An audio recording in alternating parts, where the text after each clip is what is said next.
Hare Krishna, Krishna Krishna, Hare Hare, Hare Rama, Hare Rama, Rama Rama, Hare Hare, Hare Krishna, Krishna Krishna, Hare Hare. Painting the background. It was the 1960s, a time of search in a dark world. Disillusioned with parents, teachers, public leaders, and religious figures, and with government policies on war, human rights, and goals of life, we Western youth became attracted to left-wing political ideologies. Many searched for enlightenment, not quite knowing what it was, though unaware of its meaning and thinking that perhaps it included continuous sensuous enjoyment. We searched for love, peace, and spiritual expression. We created new heroes, looking for leadership in folk singers hailed as quote-unquote freedom fighters. Experimenting with hallucinogenic and other mind-altering drugs, we only knew that we were looking for something else, something exotic and non-Western, something we saw as transcendental. In our attempt to uncover our real identity and find a meaningful direction in life, we questioned, who am I? Why am I here in this world? Why am I suffering? Why is the rest of the world suffering? Is there really a God? If so, is He the all-pervading it? That is ultimately nothing? Or am I that all-pervading it?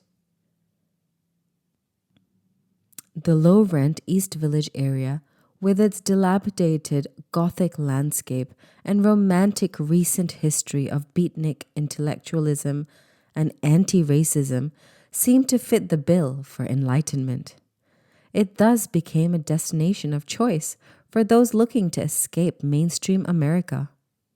Here, America's disillusioned youth flocked to watch psychedelic light shows and hear folk rock and blues. We looked to singers like the Beatles, Bob Dylan, Joan Baez, and Peter, Paul, and Mary. The hippie culture blossomed, espousing libertarianism, nuclear fatalism, Eastern mysticism, and civil rights. As the months rolled by, many of us counterculture youth realized that something was amiss in this new, alternative view of reality. The leaders of the new culture told us that it was the industrial military complex that was to blame for the world's problems. Yet, those leaders had no plausible solutions to offer. The most lauded folk singer, Bob Dylan, sang the obvious, "The times they are a-changin'," while assuring the 60s generation that the answer, my friend, is blowing in the wind. The answer is blowing in the wind. But neither he nor anyone else of the time could grab those answers from the wind and show them to the generation looking for change.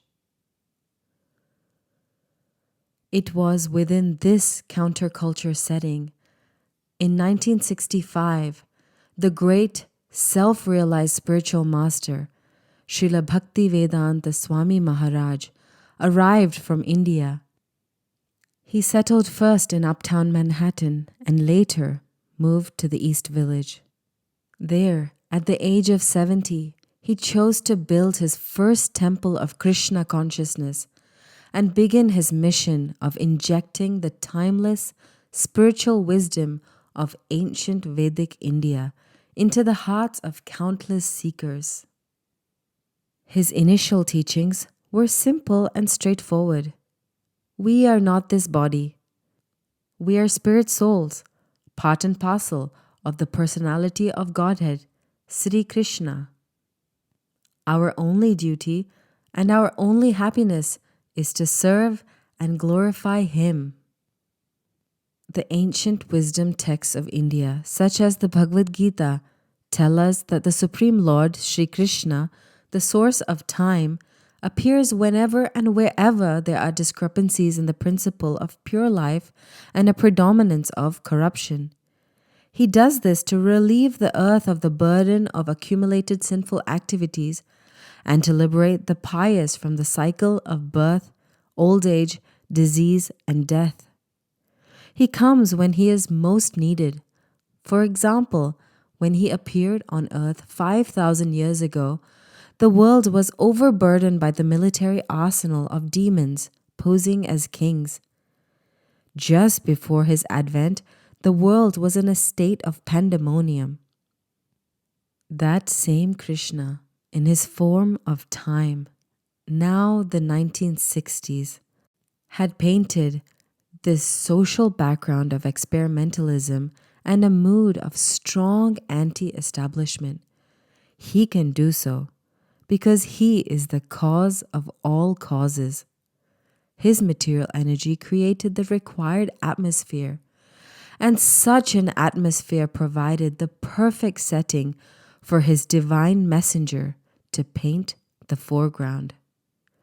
A revolution in the impious life of a misdirected civilization. Srila Bhakti Vedanta Swami Maharaj, later to be renowned all over the world as Srila Prabhupada, offered to the disenfranchised and discontented American youth of the 1960s and later to people all over the world everything we were yearning for and much more.